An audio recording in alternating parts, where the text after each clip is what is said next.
Subscribe कीजिए हमारा channel crazy GK trick और लेटेस्ट वीडियो नोटिफिकेशन के लिए इस बेल आइकन को दबाएं। Hello friends, welcome to crazy GK trick. दोस्तों, आज के इस वीडियो में बायोलॉजी का एक काफ़ी इंपॉर्टेंट टॉपिक हम डिस्कस करेंगे जिसका नाम है एनिमल किंगडम। एग्जाम में इस टॉपिक से आपको एक या दो क्वेश्चन हमेशा देखने को मिलते हैं। तो फ्रेंड्स, ध्यान से ये टॉपिक समझिएगा जिससे कि इस टॉपिक से एग्जाम में पूछे जाने वाले सभी क्वेश्चन आप आसानी से टिक कर पाए। दोस्तों, वीडियो के लास्ट में एक very important question answer test भी रखा है मैंने 50+ क्वेश्चंस का। जो लास्ट ईयर इस टॉपिक से एग्जाम में क्वेश्चन पूछे गए हैं वो सारे क्वेश्चन हम टेस्ट में सॉल्व करेंगे। साथ ही दोस्तों, अगर आपने क्रेजी जीके ट्रिक का ऐप डाउनलोड नहीं करा है तो फ्रेंड्स डाउनलोड कर लीजिए। जीके से रिलेटेड नोट्स, इंपॉर्टेंट क्वेश्चंस और लेटेस्ट करंट अफेयर आपको ऐप में मिल जाएगा। तो चलिए फ्रेंड्स, हम लेक्चर को शुरू करते हैं। तो देखिए, जीव विज्ञान की हम बात करते हैं, बायोलॉजी की बात करते हैं तो उसकी दो शाखाएं होती है। एक होती है जंतु विज्ञान और एक होती है वनस्पति विज्ञान। जंतु विज्ञान मतलब जूलॉजी और वनस्पति विज्ञान मतलब बॉटनी। जंतु विज्ञान में हम जंतुओं का अध्ययन करते हैं और वनस्पति विज्ञान में हम पेड़ पौधों का अध्ययन करते हैं। ठीक है। तो बॉटनी से रिलेटेड तो काफ़ी लेक्चर्स हम डिस्कस कर चुके हैं। जूलॉजी का लेक्चर हमने एक भी डिस्कस नहीं करा है। तो इसमें हम डिस्कस करेंगे एनिमल किंगडम को। देखिए फ्रेंड्स, सबसे पहले अरस्तु ने 340 ईस्वी पूर्व में जंतु इतिहास नामक एक किताब लिखी थी। इसीलिए अरस्तु को जंतु विज्ञान मतलब जूलॉजी का जनक कहा जाता है। वेरी वेरी इंपॉर्टेंट है, ये ध्यान रखिएगा। जूलॉजी का जनक किसे कहा जाता है, जंतु विज्ञान का जनक किसे कहा जाता है? अरस्तु को कहा जाता है। जूलॉजी की शाखा की बात करेंगे हम तो उसमें हम डिस्कस करेंगे टेक्सोनोमी को। टेक्सोनोमी का मतलब होता है वर्गीकरण, वर्गीकी। ठीक है। ये जूलॉजी की वह शाखा होती है जिसमें अलग अलग प्रकार के जीव जंतुओं का नामकरण और क्लासिफिकेशन किया जाता है। मतलब जीव जंतुओं को अलग अलग समूहों में यहाँ पर बांटा गया है, उसी काम को अध्ययन करना है। Classification of animal kingdom. Taxonomy की हम बात कर रहे हैं तो आपको पता होना चाहिए एक इंपॉर्टेंट चीज कि 1735 ईस्वी में कैरोलस लीनियस ने एक पुस्तक लिखी थी सिस्टेमा नेचुरी, जिसमें 4000 से ज्यादा जीवों का वर्गीकरण, क्लासिफिकेशन किया गया है। और ध्यान रखिएगा, कैरोलस लीनियस को ही फादर ऑफ मॉडर्न टेक्सोनोमी कहा जाता है। किसे कहा जाता है? कैरोलस लीनियस को कहा जाता है। फ्रेंड, अगर प्राणियों की हम बात करते हैं तो बेसिकली प्राणी जो होते हैं वो दो प्रकार के होते हैं। एक होता है एक कोशीय प्राणी और दूसरा होता है बहुकोशीय प्राणी। एक कोशीय प्राणी मतलब यूनिसेलुलर, वे जीव जो एक कोशिका से बने होते हैं। और बहुकोशिकीय प्राणी मतलब ऐसे प्राणी जो मल्टीपल सेल से मिलकर बने होते हैं। तो बेसिकली प्राणी दो प्रकार के होते हैं। ठीक है। अब जितने भी एक कोशीय प्राणी हैं उसको एक संघ समूह प्रोटोजोआ संघ में रखा गया है। किसमें रखा गया है? प्रोटोजोआ संघ में रखा गया है। तो प्रोटोजोआ संघ का हम अध्ययन करेंगे। और जितने भी बहुकोशीय प्राणी हैं, मल्टी सेलुलर एनिमल हैं, उन सभी को 9 संघों में रखा गया है। 9 फाइलम में उनको डिवाइड किया गया है। जैसे Porifera, Coelenterata, Annelida, arthropoda, Mollusca, Chordata, ऐसे अलग अलग संघों में उनको डिवाइड किया गया है। तो इन सभी संघों का हमको अच्छे से अध्ययन करना है और इन्हीं में से क्वेश्चन एग्जाम में पूछा जाता है। तो एक एक करके हम डिस्कस करेंगे। सबसे पहले हम एक कोशीय प्राणियों का जो संघ है, प्रोटोजोआ संघ, उसे हम अध्ययन करेंगे। उसके बाद में बहुकोशीय प्राणियों के जो 9 संघ है उनका हम स्टेप बाय स्टेप अध्ययन करेंगे। तो जो जो भी इंपॉर्टेंट पॉइंट्स है वो मैं आपको सभी बताता चलूंगा। ध्यान से सुनिएगा, किसी भी लाइन से एग्जाम में क्वेश्चन बन सकता है। तो जितने मैं आपको पॉइंट्स बता रहा हूं आपको उतने दिमाग में बिल्कुल छप जाना चाहिए अच्छे से। तो चलिए, सबसे पहले हम एक कोशीय प्राणियों के प्रोटोजोआ संघ की बात करते हैं। प्रोटोजोआ शब्द का प्रयोग सबसे पहले किसने करा था? गोल्डफर्स ने करा था। प्रोटोजोआ सबसे साधारण जंतु होते हैं और एक कोशीय जंतु होते हैं, यूनिसेलुलर एनिमल होते हैं। क्लियर? अगर इस संघ के जंतुओं के इंपॉर्टेंट लक्षण की हम बात करते हैं तो देखिए, सबसे पहला आता है कि ये सूक्ष्म जीव होते हैं। इन संघ के जंतुओं के शरीर में कोई भी टिश्यू ऊतक नहीं होता है, कोई भी ऑर्गन अंग नहीं होता है। प्रोटोजोआ संघ के सभी जंतु जो होते हैं, सभी एनिमल जो होते हैं, वो अपने शरीर की बाहरी सतह के द्वारा श्वसन और उत्सर्जन की प्रोसेस करते हैं। तो ये कुछ इंपॉर्टेंट पॉइंट्स हैं प्रोटोजोआ संघ से रिलेटेड। चलिए कुछ एग्जाम्पल हम देख लेते हैं कि ऐसे कौन कौन से एनिमल है, ऐसे कौन कौन से जंतु हैं। तो सबसे पहला आता है इंपॉर्टेंट, अमीबा। अमीबा एक कोशीय जंतु है। सेकंड आता है देखिए पैरामीशियम कॉर्डेटम। ये भी काफी इंपॉर्टेंट है। इसका आकार चप्पल से मिलता है, इसलिए इसे चप्पल जंतु भी कहा जाता है। तीसरा आता है देखिए यूग्लिना। इसे ग्रीन प्रोटोजोआ के नाम से भी जाना जाता है। ग्रीन प्रोटोजोआ किसे कहा जाता है? यूग्लिना को कहा जाता है। फोर्थ आता है दोस्तों देखिए ट्रिपेनोसोम गैबियंस। ट्रिपेनोसोम गैबियंस जो होता है ये मनुष्य के रक्त में पाया जाता है और इसे स्लीपिंग सिकनेस रोग होता है। इस प्रोटोजोआ का जो वाहक होती है वो कौन होती है? सीसी मक्खी होती है। ध्यान रखिएगा, ये भी एग्जाम में क्वेश्चन पूछा गया था। देखिए फिफ्थ एग्जाम्पल आता है हमारा एसिटेबुलेरिया। एसिटेबुलेरिया सबसे बड़ा एककोषीय जीव होता है। ये बहुत ही इंपॉर्टेंट पॉइंट है, यहीं से एग्जाम में क्वेश्चंस बनते हैं। तो ये हमने डिस्कस करा प्रोटोजोआ संघ। चलिए अब हम स्टार्ट करते हैं बहुकोषीय प्राणियों के जो 9 संघों की हमने बात करी थी। Porifera, Coelenterata, Annelida, arthropoda, Mollusca, Chordata, बहुत सारे हैं। उन सभी को हम एक एक करके समझते हैं। उसमें सबसे पहले हम बात करते हैं, देखिए, संघ पोरीफेरा की। Phylum Porifera. पोरीफेरा में आने वाले सभी जंतु, सभी एनिमल एक साधारण बहुकोषीय जीव होते हैं। इस संघ के सभी जंतु खारे पानी में पाए जाते हैं, मतलब समुद्री चट्टानों या ठोस पदार्थों पर पाए जाते हैं। इन जंतुओं के शरीर में बहुत से छिद्र होते हैं, बहुत से छेद होते हैं, जिन्हें क्या कहा जाता है? ऑस्टिया कहा जाता है। ये नाम याद रखिएगा। इन जंतुओं के शरीर पर बहुत सारे छिद्र होते हैं, उन्हें क्या कहा जाता है? ऑस्टिया कहा जाता है। इनके शरीर पे जो छिद्र होते हैं, ये छिद्र ही उनके लिए जल, ऑक्सीजन और भोजन के लिए रिस्पॉन्सिबल होते हैं। ओके। इनका आकार जो होता है पोरीफेरा जंतुओं का अनियमित होता है, मतलब कोई फिक्स नहीं होता है। और ये जीव एक स्थान से दूसरे स्थान पर गति नहीं कर सकते हैं। ये वेरी वेरी इंपॉर्टेंट पॉइंट है। पोरीफेरा संघ में जितने भी जंतु आते हैं, ये जंतु एक स्थान से दूसरे स्थान पर गति नहीं कर सकते हैं। ठीक है। संघ पोरीफेरा के जीवों को सामान्यतः स्पंज कहा जाता है। क्या कहा जाता है? स्पंज कहा जाता है। तो स्पंज एक स्थान से दूसरे स्थान पर गति नहीं कर सकते हैं। अब देखिए इसके कुछ एग्जाम्पल की बात करते हैं, तो उसमें आता है साइकन, यू स्पंजिया, यूप्लेक्टेला, स्पंजिला। ये इसके कुछ एग्जाम्पल हैं जो आपको ध्यान रखना है। देखिए नेक्स्ट फाइलम, अगला संघ जो आता है वो आता है सिलेंटेटा। सिलेंटेटा को ही प्रवाल जंतु के नाम से जाना जाता है और इसका नया नाम क्या है? निडेरिया है। ये भी आप ध्यान रखिएगा, निडेरिया बोलो चाहे सिलेंटेटा बोलो, हम एक ही ग्रुप की बात करेंगे। इस संघ के सभी जंतु मुख्य रूप से समुद्री जल में पाए जाते हैं। कहां पर पाए जाते हैं? समुद्री जल में। इन प्राणियों की संरचना धागे की तरह होती है।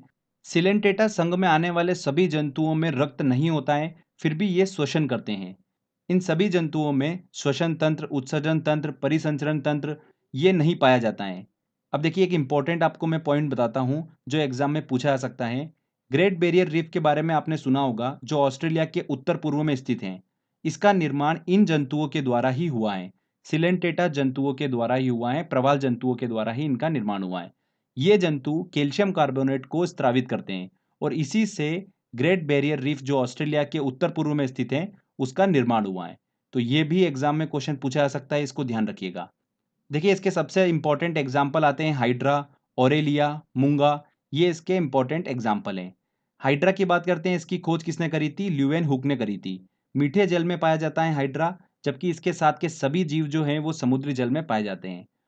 ऑरेलिया की बात करते हैं तो इसे ही जेलीफिश के नाम से जाना जाता है। ध्यान रखिएगा ये मछली नहीं है। आप अगर फिश का नाम देखकर अगर कंफ्यूज होंगे तो वो एग्जाम में गलत हो जाएगा। ध्यान रखिएगा ऑरेलिया को ही जेलीफिश के नाम से जाना जाता है। तो फ्रेंड्स देखिए ये हमने अच्छे से डिस्कस करा सिलेंटेटा संघ को। अगला जो संघ आता है वो आता है हमारा प्लेटीहेल्मिन्थीस, मतलब चपटे कृमि। प्लेटीहेल्मिन्थीस संघ में आने वाले सभी जीवों में आहार नाल नहीं होती है, इसलिए ये सभी जीव जो होते हैं दूसरों पर आश्रित होते हैं। और जो जीव दूसरों पर आश्रित होता है उसे क्या कहा जाता है? पैरासाइट कहा जाता है, परजीवी कहा जाता है। ओके। ये सभी जंतु जो होते हैं, ये जंतु मनुष्य, पालतू पशु, जंगली जंतु, इन सभी में इनका आश्रय होता है और इन्हीं की सतह से ये अपने खाद्य पदार्थों का क्या करते हैं? अवशोषण करते हैं। इस संघ में आने वाले जंतुओं की अगर हम बात करते हैं तो वो कौन है? Planaria, Fasciola, Taenia solium. ये इसके प्रमुख एग्जाम्पल हैं। टीनिया सोलियम जो है ये मनुष्य की आंत में पाया जाता है। ये चीज आप ध्यान रखिएगा। अगला जो संघ आता है हमारा वो आता है एस्केलमेंथीज। इतना इंपॉर्टेंट नहीं है, बस कुछ बेसिक चीजें आपको पता होना चाहिए। इस संघ में आने वाले जीवों को क्या बोला जाता है? राउंड वॉर्म बोला जाता है, गोल कृमि बोला जाता है। ये जीव आकार में गोल होते हैं, इसलिए इन्हें राउंड वॉर्म बोला जाता है। ये सभी जीव स्वतंत्र जीवी, परजीवी दोनों प्रकार के हो सकते हैं। मतलब इस समूह के कुछ जीव दूसरों पर आश्रित होते हैं और कुछ जीव स्वतंत्र होते हैं। एग्जाम्पल की बात करते हैं तो सबसे अच्छा एग्जाम्पल है इसका एस्केरिस थ्रेडवर्म। नेक्स्ट देखिए हमारा संघ आता है एनेलिडा। ये काफी इंपॉर्टेंट है। एनेलिडा संघ में आने वाले सभी जंतु, सभी प्राणी जलीय भी हो सकते हैं और स्थलीय भी हो सकते हैं। स्वतंत्र जीवी भी हो सकते हैं और परजीवी भी हो सकते हैं। कुछ भी हो सकते हैं। इनका शरीर जो होता है वो खंडों में बटा होता है। एनेलिडा संघ के एग्जाम्पल की बात करते हैं कि कौन कौन से जंतु इस संघ में आते हैं, तो देखिए केचुआ, जोंक, ये सभी जंतु इस संघ में आते हैं। केचुआ का वैज्ञानिक नाम आपको पता होना चाहिए, क्या होता है? फेरेटिमा पोस्थुमा। फेरेटिमा पोस्थुमा केचुए का वैज्ञानिक नाम है और केचुए में पोर्फायरिन वर्णक उपस्थित होता है, इस कारण से इसका रंग जो होता है भूरा होता है। एक और इंपॉर्टेंट चीज ध्यान रखिएगा, केचुए में कोई भी आंख नहीं होती है। तो ये हमने डिस्कस करा एनेलिडा संघ को। नेक्स्ट आता है दोस्तों हमारा ऑर्थोपोडा। वेरी वेरी इंपॉर्टेंट है, यहां से भी एग्जाम में क्वेश्चन निकल कर आता है, ध्यान रखिएगा। ऑर्थोपोडा संघ जो होता है यह प्राणी जगत का सबसे बड़ा संघ है। पृथ्वी पर लगभग 2/3 ऑर्थोपोडा ही पाए जाते हैं। इस संघ के जंतु जल, थल और वायु तीनों जगह पर पाए जाते हैं।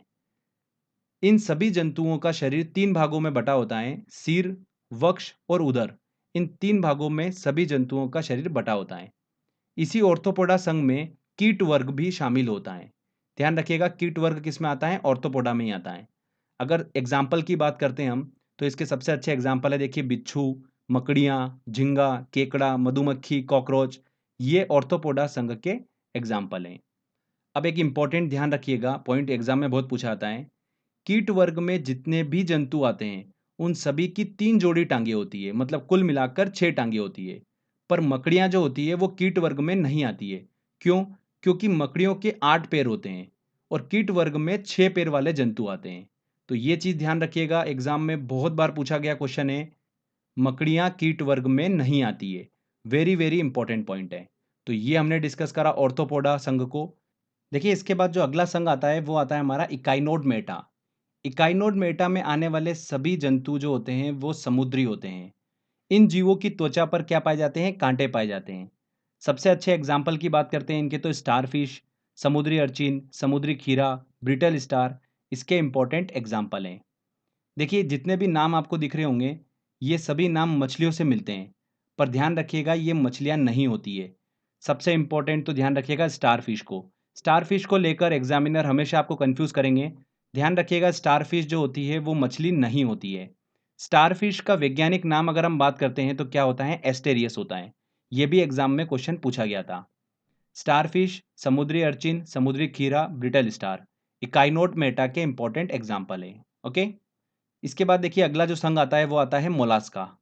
ये भी काफी इंपॉर्टेंट है। इस संघ में आने वाले जीवों का शरीर जो होता है वो मुलायम होता है, इसीलिए इसे क्या बोला जाता है? मोलास्का बोला जाता है।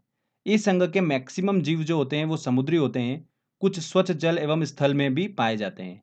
इन जीवों में श्वसन जो होता है वो गिल्स के द्वारा होता है। किसके द्वारा होता है? गिल्स के द्वारा होता है। कौन कौन से जंतु इस मोलास्का संघ में आते हैं वो हम डिस्कस करते हैं। सबसे पहला ऑक्टोपस, इसे डेविल फिश भी कहा जाता है। ऑक्टोपस के 8 आर्म्स होते हैं। सेकंड एग्जाम्पल है इसका सीपिया। सीपिया को क्या बोला जाता है? कटल फिश के नाम से जाना जाता है। तीसरा एग्जाम्पल है इसका सीप। चौथा एग्जाम्पल देखिए 2014-15 एसएससी में क्वेश्चन पूछा गया था, हेलियोटिस। हेलियोटिस जो जंतु है वो मोलास्का समूह में आता है। और पांचवा इसका एग्जाम्पल है पाइला। पाइला को ही घोंगा बोला जाता है। ठीक है, तो ये हमने मोलास्का संघ को अच्छे से डिस्कस करा। इसके बाद आता है देखिए लास्ट में हमारा कॉर्डेटा संघ। सबसे महत्वपूर्ण संघ है, एग्जाम में यहाँ से बहुत क्वेश्चन निकल कर आते हैं, तो ध्यान से समझिएगा। कॉर्डेटा संघ के एग्जाम्पल की देखिए हम बात करते हैं तो कछुआ, मछली, सांप, तोता, चीता, मनुष्य, बकरी, घोड़ा, हाथी, ये सभी जो जंतु होते हैं ये कॉर्डेटा संघ में आते हैं। कॉर्डेटा वर्ग को समझने के लिए इसे छोटे छोटे उपवर्गों में बांटा गया है, जैसे fishes, amphibia, reptilia, aves, mammalia. इन छोटे छोटे उपवर्गों में इसको बांट दिया गया है। तो हमको इन सभी उपवर्गों को अच्छे से डिस्कस करना है। सबसे पहला हम डिस्कस करते हैं मत्स्य वर्ग को। देखिए इसके अंतर्गत मछलियां आती हैं। मछलियां श्वसन की प्रक्रिया जो करती हैं वो किसके थ्रू करती हैं? गिल्स के द्वारा करती हैं। मत्स्य वर्ग में देखिए इंपॉर्टेंट एग्जाम्पल की हम बात करते हैं तो वो आता है सबसे पहला शार्क। शार्क में कोई भी हड्डी उपस्थित नहीं होती है और इसे ही डॉग फिश के नाम से जाना जाता है। किसे बोला जाता है? डॉग फिश, शार्क को बोला जाता है। मत्स्य वर्ग का देखिए सेकंड एग्जाम्पल है हिप्पोकैम्पस।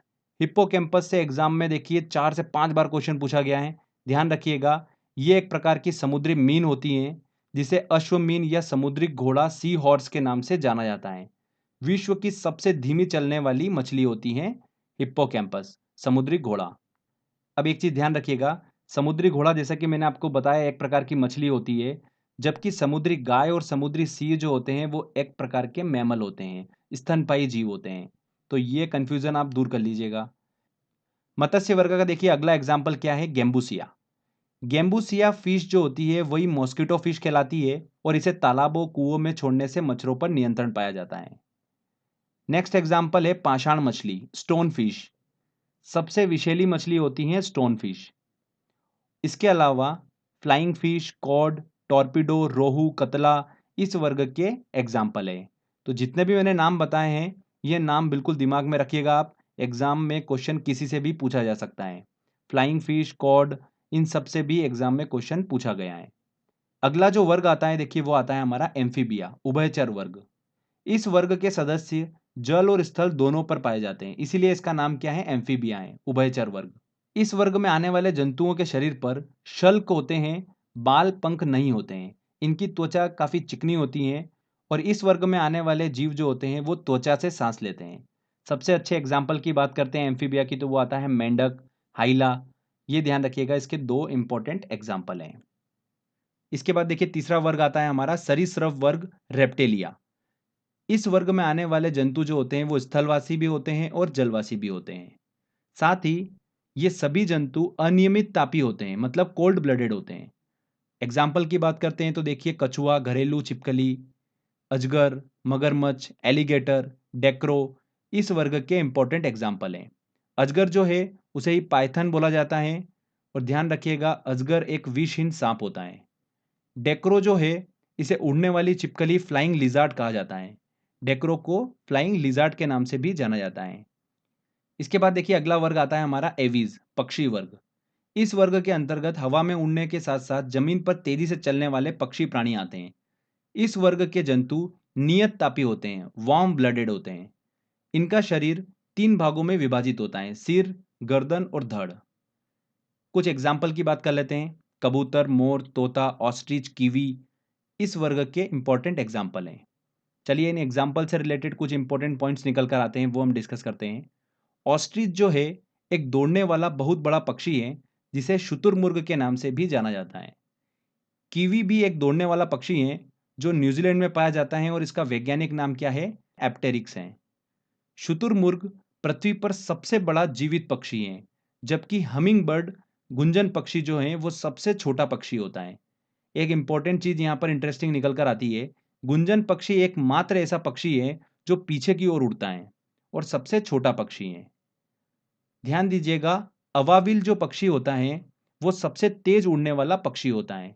इसे इंग्लिश में क्या बोलते हैं, स्विफ्ट बोलते हैं। तो जो स्विफ्ट कार जो है उसकी थीम यहीं से निकाली गई है। सभी पक्षियों में सबसे बड़ा अंडा जो होता है वो किसका होता है, शुतुरमुर्ग का होता है। और सबसे छोटा अंडा किसका होता है, हमिंग बर्ड का होता है, गुंजन पक्षी का होता है।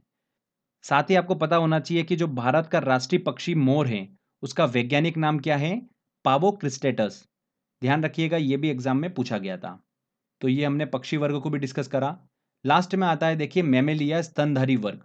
इस वर्ग के सभी प्राणी अधिक विकसित और समतापी होते हैं। देखिए जो मैमेलिया वर्ग है इस वर्ग को 3 सब क्लास में बांटा गया है, प्रोटोथीरिया, मेटाथीरिया और तुतीरिया।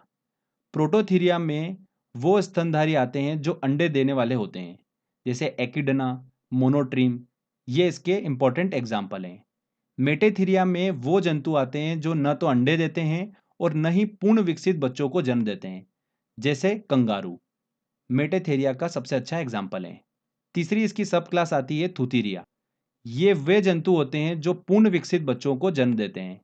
इनके एग्जाम्पल आप ध्यान रखिएगा, चूहा, खरगोश, कुत्ता, बाघ, लोमड़ी, ब्लू व्हेल, भारतीय हाथी, मनुष्य, चमगादड़, डॉल्फिन, कपी, समुद्री गाय, समुद्री सिंह इसके सबसे अच्छे एग्जाम्पल हैं। जितने भी एग्जाम्पल मैंने आपको बताए हैं ये एक एक एग्जाम्पल आपके दिमाग में छप जाना चाहिए। इन्हीं में से एग्जाम में क्वेश्चन निकल कर आते हैं। इसमें ध्यान रखिएगा ब्लू व्हेल सबसे बड़ा स्तनधारी होता है और सबसे छोटा स्तनधारी क्या होता है, श्रू होता है। श्रू क्या होता है, छोटा सा चूहा होता है, स्मॉल माउस होता है। तो देखिए ये हमारा स्तनधारी वर्ग कंप्लीट होता है। इसके अलावा भी देखिए कुछ इंपॉर्टेंट पॉइंट्स और हैं जो एग्जाम में आपकी काफ़ी ज़्यादा हेल्प करेंगे, आपको पता होना चाहिए ये सभी। पक्षी वर्ग और स्तनधारी दोनों वर्ग समतापी वाले जंतु होते हैं, मतलब जिनका शरीर का ताप वातावरण के ताप से प्रभावित नहीं होता है। वेल में सबसे विशालतम दांत वाली वेल कौन सी होती है, स्पर्म वेल होती है। डॉल्फिन की बात करते हैं तो ये एक जलीय जंतु है जो मेमेलिया में आता है, बहुत ही बुद्धिमानी जीव है। गंगा नदी में पाए जाने वाली डॉल्फिन को राष्ट्रीय जलीय जीव घोषित किया गया है। ये एग्जाम में क्वेश्चन पूछा गया था। देखिए इसका नेक्स्ट पॉइंट, यहां से भी काफी एग्जाम में क्वेश्चन पूछा गया है। बंदर के दो उपवर्ग होते हैं, एक होता है कपि वर्ग और एक होता है वानर वर्ग। कपि वर्ग जो होता है इसमें दो सब क्लासेस होती है, एक होती है हिन कपि और एक होती है महाकपि। हिन कपि छोटे आकार के कपियों को कहा जाता है। सबसे अच्छा एग्जाम्पल इसका क्या है, गिबन। गिबन विश्व में सबसे छोटे कपि होते हैं। असम और नागालैंड की पहाड़ी वनों में पाया जाने वाला एकमात्र कपि है ये। महाकपि की बात करते हैं तो बड़े आकार के मानवनुमा कपि होते हैं। सबसे अच्छा एग्जाम्पल है इसका चिंपैंजी और गोरिल्ला। तो ये कपि वर्ग हमने देखा। सेकंड वर्ग क्या होता है इसका, वानर वर्ग। इसका सबसे अच्छा एग्जाम्पल है लंगूर। हमारे घरों के आसपास आपको आमतौर पर देखने को मिल जाते हैं। एक इंपॉर्टेंट चीज ध्यान रखिएगा, बबून बंदर विश्व के सबसे बड़े बंदर होते हैं। ध्यान रखिएगा, बबून बंदर विश्व के सबसे बड़े बंदर होते हैं। चमगादड़ की बात करते हैं तो ये मैमेलिया में आते हैं और ऐसा जीव है जो पराश्रव्य ध्वनि को सुनने में सक्षम होता है। चमगादड़ किस में आता है, ये मैमेलिया में आता है। तो ये कुछ इंपॉर्टेंट पॉइंट्स मैंने निकाले थे जो आपको पता होना चाहिए।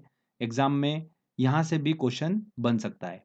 तो फ्रेंड्स देखिए, यहाँ पर हमारा एनिमल किंगडम की थ्योरी कंप्लीट होती है। आई होप आपने ध्यान से समझा होगा। जितने भी मैंने आपको पॉइंट्स बताए ये काफ़ी इंपॉर्टेंट है। एग्जाम में आपको क्वेश्चन यहीं से देखने को मिल जाएगा। तो फ्रेंड्स अब बारी है हमारी टेस्ट लगाने की। टेस्ट की ओर चलते हैं। देखिए दोस्तों, पहला क्वेश्चन है, निम्नलिखित में से कौन मछली नहीं है। स्टारफिश जो होती हैं वो मछली नहीं होती हैं। इसका नाम जरूर मछली जैसा है पर स्टारफिश मछली नहीं होती हैं। इकाइनोड मेटा संघ से संबंधित होती हैं स्टारफिश। इसका वैज्ञानिक नाम क्या होता है, एस्टेरियस। निम्न में से कौन सी वास्तविक रूप से मछली है। स्टारफिश, स्टारफिश मछली नहीं है। जेलीफिश, देखिए जेलीफिश जो है वो किससे संबंधित है, सिलेंटेटा से संबंधित है और इसका वैज्ञानिक नाम क्या है, ऑरेलिया। तो ये भी मछली नहीं होती हैं। ब्रिटल स्टार, ये भी मछली नहीं होती हैं। समुद्री घोड़ा, बिल्कुल। सी हॉर्स जो होती है वो क्या होती हैं, वास्तविक रूप में मछली होती हैं। डी आंसर बिल्कुल सही होगा। पर समुद्री गाय, समुद्री सिंह जो होते हैं वो क्या होते हैं, मेमेलिया में आते हैं। पर समुद्री घोड़ा जो होता है वो मत्स्य वर्ग में आता है। ठीक है। सबसे बड़ा स्तनपायी मेमेलिया कौन सा होता है, कौन होता है, ब्लू व्हेल। नेक्स्ट क्वेश्चन लेते हैं। निम्नलिखित प्रजाति में कौन सी दांत वाली व्हेलों में विशालता में, कौन है, स्पर्म व्हेल। सी आंसर सही होगा। निम्नलिखित में कौन अंडे देता है, सीधे बच्चे नहीं देता है। तो फ्रेंड्स देखिए, हमने मेमेलिया की 3 सब क्लासेस को डिस्कस करा था, जिसमें प्रोटोथीरिया में मैंने आपको बताया था कि इसमें वे जंतु आते हैं जो अंडे देते हैं, बच्चे नहीं देते हैं। एग्जाम्पल हमने डिस्कस करा था एकिडना, मोनोट्रीम, ये मैंने आपको एग्जाम्पल बताए थे। तो यहाँ पर ए आंसर बिल्कुल सही होगा। कंगारू जो है वो किस में आता है, मेटाथीरिया में आता है, जो कि ना तो अंडे देता है और ना ही विकसित बच्चों को जन्म देता है। चमगादड़ और वेल जो है वो किस में आते हैं, यूथीरिया में आते हैं, जो कि पूर्ण विकसित बच्चों को जन्म देते हैं। तो ए आंसर बिल्कुल सही होगा। एकिडना जो है वो अंडे देते हैं, सीधे बच्चों को जन्म नहीं देते हैं। नेक्स्ट है, उड़ने वाला स्तनपायी है, उड़ने वाला मेमेलिया कौन है, देखिए यहां पर चमगादड़। डी आंसर बिल्कुल सही होगा। निम्नलिखित उड़ने वाले जीवों में से कौन सा पक्षी वर्ग में नहीं आता है। चमगादड़ जो है वो मैमेलिया में आता है, पक्षी वर्ग में नहीं आता है। कौवा, कबूतर और तोता पक्षी वर्ग में आते हैं। निम्नलिखित जंतुओं पर विचार कीजिए, समुद्री गाय, समुद्री घोड़ा, समुद्री सिंह। उपयुक्त में से कौन सा या कौन से स्तनधारी हैं, मतलब मेमेलिया हैं। तो देखिए फ्रेंड्स, समुद्री गाय और समुद्री सिंह ये दोनों जो है मैमेलिया में आते हैं, जबकि समुद्री घोड़ा जो है वो मत्स्य वर्ग में आता है, सी हॉर्स। तो यहाँ पर 1 और 3 बिल्कुल सही होंगे, तो केवल 1 और 3, बी आंसर। डॉल्फिन वर्गीकृत किए जाते हैं, डॉल्फिन जो है वो स्तनी में वर्गीकृत किए जाते हैं, मैमेलिया में। नेक्स्ट क्वेश्चन लेते हैं। एम्फीबिया बताता है, एम्फीबिया क्या बताता है, जल एवं थल दोनों पर ही रह सकने वाले पशुओं को बताता है एम्फीबिया। निम्नलिखित में कौन सा एक कपि नहीं है। देखिए फ्रेंड्स, हमने बंदर के 2 वर्गों की बात करी थी, एक कपि और एक वानर वर्ग की। ठीक है। तो यहाँ पर देखिए गिबन, गोरिल्ला, ये दोनों कपि वर्ग में आते हैं, जबकि लंगूर जो है वानर वर्ग में आता है। तो यहाँ पर सी आंसर इसका सही होगा। मानव सदस्य लघुत्तम कपि हैं, सबसे छोटा कपि कौन सा होता है, गिबन होता है। ठीक है। हिन कपि में मैंने आपको बताया था, हिन कपि का एग्जाम्पल है ये। छोटे आकार के कपि को क्या बोला जाता है, हिन कपि कहा जाता है। बड़े आकार के कपि को क्या कहा जाता है, महाकपि कहा जाता है। तो यहाँ पर गिबन सही आंसर होगा। नेक्स्ट क्वेश्चन लेते हैं। निम्नांकित में कौन सा कीट नहीं है। खटमल, मकड़ी, घरेलू मक्खी या मच्छर? देखिए, खटमल, घरेलू मक्खी और मच्छर जो हैं ये कीट हैं, जबकि मकड़ी जो है वो कीट वर्ग में नहीं आती है, क्योंकि मकड़ी की कितने टांगे होती हैं? 8 टांगे होती हैं। और कीट वर्ग में आने वाले जंतुओं की कितनी टांगे होती हैं? 6 टांगे होती हैं। तो बी आंसर यहाँ पर सही होगा। वेरी वेरी इंपॉर्टेंट क्वेश्चन है, बहुत बार एग्जाम में क्वेश्चन पूछा गया ये वाला। नेक्स्ट देखिए, सबसे बड़ा एक कोशीय जीव है। सबसे बड़ा एक कोशीय जीव कौन सा होता है? एसिटेबुलेरिया होता है। एसिटेबुलेरिया सबसे बड़ा एक कोशीय यूनिसेलुलर जीव होता है। B answer. निम्न में विषम मत कौन सी हैं? देखिए, व्हेल, मनुष्य, चमगादड़ और मत्स्य, ये तीनों जो है मैमेलिया में आते हैं, जबकि ये मत्स्य वर्ग में आता है। D answer. चलिए अगला क्वेश्चन लेते हैं। पृथ्वी पर विशालतम जीवित पक्षी कौन सा है? कौन सा है? शुतुरमुर्ग। शुतुरमुर्ग विशालतम जीवित पक्षी है, जबकि सबसे छोटा जीवित पक्षी कौन सा है? हमिंग बर्ड, जिसे गुंजन पक्षी के नाम से भी जाना जाता है। तो इसका आंसर क्या होगा? B answer. सबसे छोटा पक्षी निम्न में से कौन सा है? कौन सा अभी डिस्कस करा? गुंजन पक्षी, हमिंग बर्ड सबसे छोटा पक्षी होता है। वह एकमात्र पक्षी कौन सा है जो पीछे की ओर उड़ता है? कौन उड़ता है? गुंजन पक्षी। देखिए क्वेश्चन है, कॉड निम्न में से किसकी किस्म है? किसकी किस्म होती है? मछलियों की किस्म होती है। मत्स्य वर्ग में देखिए मैंने आपको एग्जाम्पल बताए थे, फ्लाइंग फिश, कॉड, टॉर्पिडो, रोहू, कतला, ये सब मछलियों के एग्जाम्पल हैं। निम्नलिखित में कौन सा जंतु स्तनपायी नहीं है? गाय, चमगादड़, शार्क और चूहा। यहाँ पर देखिए शार्क जो है वो मैमेलिया में नहीं आता है, मत्स्य वर्ग में आता है। निम्न में से कौन सा जंतु पराश्रव्य ध्वनि को सुन सकता है? कौन सुन सकता है? चमगादड़। देखिए अगला क्वेश्चन काफी इंटरेस्टिंग है और इंपॉर्टेंट भी है।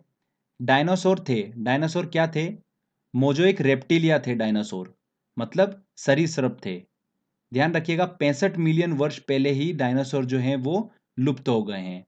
तो यहां पर आंसर क्या सही होगा? डी आंसर सही होगा, सरीसृप जो लुप्त हो गए हैं। सामान्यतः जीव अपना स्थान बदल सकते हैं, किंतु निम्न में से कौन सा जीव स्थान नहीं बदल सकता? कौन नहीं बदल सकता? पोरीफेरा संघ में आने वाले जंतु, जिन्हें क्या कहा जाता है? स्पंज कहा जाता है। वे जंतु अपना स्थान नहीं बदल सकते हैं। ठीक है। निम्न में से कौन सी एक प्रकार की मछली है? देखिए अश्वमीन, सी हॉर्स जो है एक प्रकार की मछली होती है। मलेरिया परजीवी तथा अमीबा को किस श्रेणी में रखा जाता है? किस श्रेणी में रखा जाता है? प्रोटोजोआ संघ में। तालाबों और कुओं में निम्न में से किस एक को छोड़ने से मच्छरों के नियंत्रण में मदद मिलती है? देखिए मैंने आपको बताया था, गेम्बुसिया फिश, इसे क्या बोला जाता है? मॉस्किटो फिश के नाम से भी जाना जाता है। ठीक है, तालाबों और कुओं में छोड़ने से मच्छरों के नियंत्रण में मदद मिलती है इस फिश से। बी आंसर सही होगा। ग्रीन प्रोटोजोआ के नाम से जाना जाता है, किसे जाना जाता है? यूग्लिना को ग्रीन प्रोटोजोआ के नाम से जाना जाता है। निद्रा रोग, स्लीपिंग सिकनेस पैदा करता है, कौन करता है? ट्रिपेनोसोम गैबियंस। ट्रिपेनोसोम गैबियंस प्रोटोजोआ जो है वो निद्रा रोग पैदा करता है, और इसका वाहक कौन होता है? सीसी मक्खी। ये भी आपको पता होना चाहिए। सिलेंट्रेटा संघ को अन्य किस नाम से जाना जाता है? किस नाम से जाना जाता है? निडेरिया के नाम से जाना जाता है सिलेंट्रेटा संघ को। सिलेंट्रेटा संघ में देखिए हमने किन किन जंतुओं की बात करी थी? Hydra, Aurelia. ओरेलिया को किस नाम से जाना जाता है? जेलीफिश के नाम से भी जाना जाता है। मूंगा इसका एग्जाम्पल है। तो ये सिलेंट्रेटा संघ के हमने एग्जाम्पल डिस्कस करे थे। निम्न में से किसमें रक्त नहीं होता है किंतु श्वसन करता है? तो फ्रेंड्स, सिलेंट्रेटा संघ हम जब डिस्कस कर रहे थे तब मैंने आपको बताया था कि इस संघ में आने वाले जंतुओं में रक्त नहीं होता है, किंतु वो श्वसन प्रक्रिया करते हैं। तो तिलचट्टा देखिए यहाँ पर ये आते हैं ऑर्थोपोडा में। केचुआ ये किस में आते हैं? एनिलिडा संघ में आते हैं। हाइड्रा अभी हमने देखिए डिस्कस करा। सिलेंट्रेटा संघ में आता है हाइड्रा, ओरेलिया, मूंगा, ये सब आते हैं सिलेंट्रेटा संघ में। मतलब इनमें रक्त नहीं होता है, किंतु ये फिर भी श्वसन की प्रक्रिया करते हैं। तो यहाँ पर सी आंसर बिल्कुल सही होगा। चलिए अगला क्वेश्चन देखते हैं। कोरल रीफ प्रवाल भित्ति का निर्माण किसके द्वारा होता है? किसके द्वारा होता है? सिलेंट्रेटा जंतुओं के द्वारा कोरल रीफ प्रवाल भित्ति का निर्माण होता है। ये सिलेंट्रेटा जंतु क्या करते हैं? कैल्शियम कार्बोनेट को स्रावित करते हैं, उसी से कोरल रीफ प्रवाल भित्ति का निर्माण होता है। B answer. जेलीफिश के नाम से जाना जाता है, किसे जाना जाता है? ओरेलिया को। चपटे कृमियों फ्लैट वॉर्म्स को किस संघ के अंतर्गत रखा गया है? किस संघ के अंतर्गत रखा गया है? प्लेटीहेल्मिन्थीज। और प्लेटीहेल्मिन्थीज संघ के एग्जाम्पल कौन कौन से हैं? प्लेनेरिया, फेसियोला, टीनिया सोलियम, ये हमने डिस्कस करा था। इन तीनों के नाम आपको दिमाग में रखना है। ठीक है। फेरेटिमा पोस्थुमा निम्न में से किसका वैज्ञानिक नाम है? किसका वैज्ञानिक नाम है? केचुए का। कीटों में कितनी जोड़ी टांगे होती हैं? कितनी जोड़ी टांगे होती हैं? टोटल मिला के कीटों में 6 टांगे होती हैं और जोड़ी के हिसाब से कितनी होती हैं? 3 होती हैं। सी आंसर सही होगा। निद्रा रोग स्लीपिंग सिकनेस फैलाती हैं। कौन फैलाती हैं? सीसी मक्खी। सीसी मक्खी ट्रिपेनोसोम गैबियंस प्रोटोजोआ का वाहक होती हैं। नेक्स्ट है, देखिए क्वेश्चन। ऑक्टोपस एक हैं, क्या हैं? मृदु कवची। इनकी स्किन जो होती है काफी मुलायम होती है। डेविल फिश के नाम से किसे जाना जाता है? किसे जाना जाता है? ऑक्टोपस को ही जाना जाता है डेविल फिश के नाम से। तारा मछली स्टारफिश निम्न में से किस संघ का प्राणी है? तो फ्रेंड्स देखिए, इकाइनोड मेटा संघ हमने डिस्कस करा था और उस संघ में हमने जंतुओं की बात करी थी। स्टारफिश, समुद्री अर्चिन, समुद्री खीरा, ब्रिटल स्टार, ये सभी जंतु जो होते हैं वो इकाइनोड मेटा संघ में आते हैं। तो स्टारफिश भी देखिए यहाँ पर इकाइनोड मेटा संघ में आता है, तो डी आंसर इसका सही होगा। तारा मछली स्टारफिश के नाम से जाना जाता है, किसे जाना जाता है? एस्टेरियस को। एस्टेरियस देखिए वैज्ञानिक नाम है स्टारफिश का। मछली की विशेष संरचना जो उसे श्वास लेने में मदद करती हैं। मछलियां श्वसन किसके थ्रू करती हैं? गिल्स के थ्रू करती हैं। समुद्री घोड़ा सी हॉर्स किस वर्ग का उदाहरण है? समुद्री घोड़ा जो है मत्स्य वर्ग का उदाहरण है। काफी इंपॉर्टेंट है ये। देखिए अगला क्वेश्चन है, शार्क मछली में कितनी हड्डियां होती हैं? कितनी होती हैं? 0 हड्डियां होती हैं शार्क में। उड़ने वाली छिपकली हैं, फ्लाइंग लिजार्ड किसे कहा जाता है? डेक्रो को कहा जाता है फ्लाइंग लिजार्ड। पावो क्रिस्टेटस किसका वैज्ञानिक नाम है? किसका वैज्ञानिक नाम है? मोर का वैज्ञानिक नाम है पावो क्रिस्टेटस। निम्न में से नियत तापी प्राणी वार्म ब्लडेड कौन सा है? कौन सा है दोस्तों? चमगादड़। चमगादड़ जो है वो किस में आता है? मैमेलिया में आता है। और मैमेलिया में आने वाले जंतु जो होते हैं वो नियत तापी प्राणी होते हैं, वार्म ब्लडेड होते हैं। तो सी आंसर यहाँ पर बिल्कुल सही होगा। निम्न में से कौन सा जीव अपनी त्वचा से सांस लेता है? कौन लेता है? मेंढक लेता है। निम्नलिखित में से कौन सा एक सबसे बड़ा बंदर है? तो देखिए बंदरों की एक जाति होती है बबून। बबून बंदर जो होते हैं वो दुनिया के सबसे बड़े बंदर होते हैं। नेक्स्ट क्वेश्चन लेते हैं।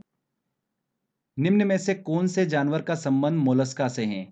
किसका है? देखिए मोलस्का जब हम स्टडी कर रहे थे तब मैंने आपको कौन कौन से एग्जाम्पल बताए थे कि इस संघ में कौन कौन से जंतु आते हैं। ऑक्टोपस आता है, सीपिया आता है। सीपिया को किस नाम से जाना जाता है? कटल फिश के नाम से।